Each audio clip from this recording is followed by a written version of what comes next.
will stop. We're here to ask the Prime Minister, Anthony Albanese, to intervene in this pursuit of an Australian publisher for publishing the truth about US war crimes. Julian Assange faces imminent extradition and an effective death sentence. His situation has become dire. His health has almost been completely destroyed by 11 years of relentless persecution, while his government has hidden behind the misuse of the law. Journalism is not espionage. Julian Assange is a political prisoner. You cannot bang on about press freedom and democracy while seeking to criminalise journalism. We're delighted today to have multiple members of the parliamentary Bring Julian Assange Home group here with us. Amnesty Australia are also represented, and Doctors for Assange, as well as an individual whom you all know who has been a political prisoner himself.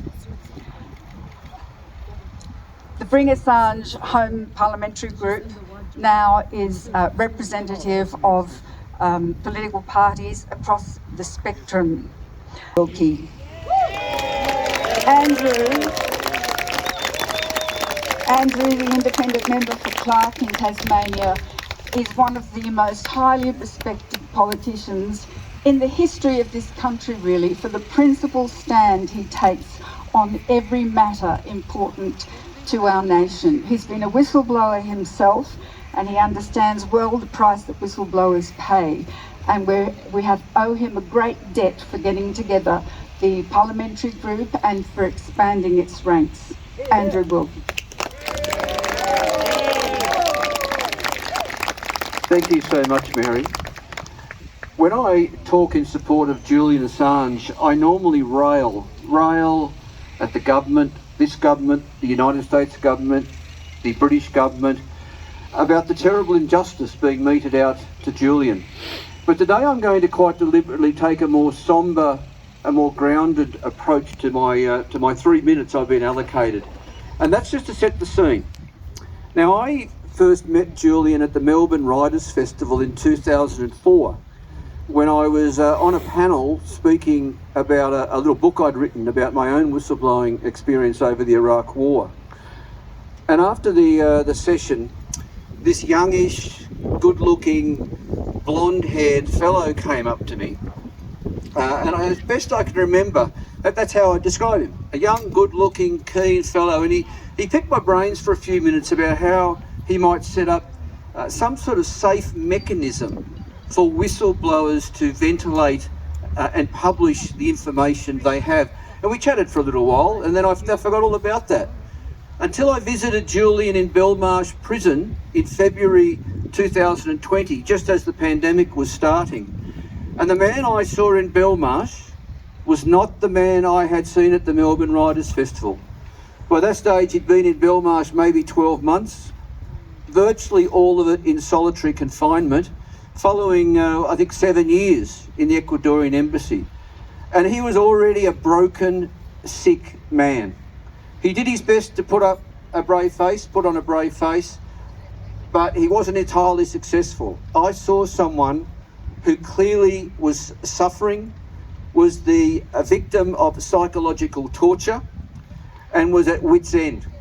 No wonder the UN Special Rapporteur on Torture, Nils Melzner, and some of you would be familiar with his recent book, has made it abundantly clear that in his expert opinion, Julian Assange has been subject in Belmarsh Prison to psychological torture. I can only try and imagine what his state is now, and hence the urgency, the absolute urgency for busting him out of Belmarsh as quickly as humanly possible. So I take this opportunity one more time to call on the Australian government to urgently intervene and to fix this.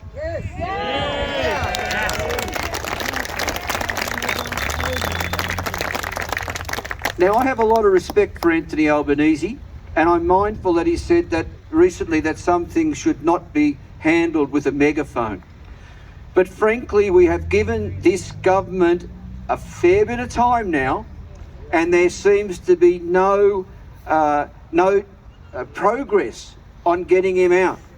Now, I know Albo has got to manage mixed feelings within the Labor Party and among the left about Julian, but I take this opportunity to say to Anthony again, when you boil it all down, this is all about a Walkley Award-winning Australian journalist who published hard evidence of US war crimes, and in response, the US wants to get even, and so long the UK and Australia have been happy to go along for the ride because they've put their bilateral relationships with Washington ahead of the rights of a decent man, a hero, not a villain, and that is just plain wrong.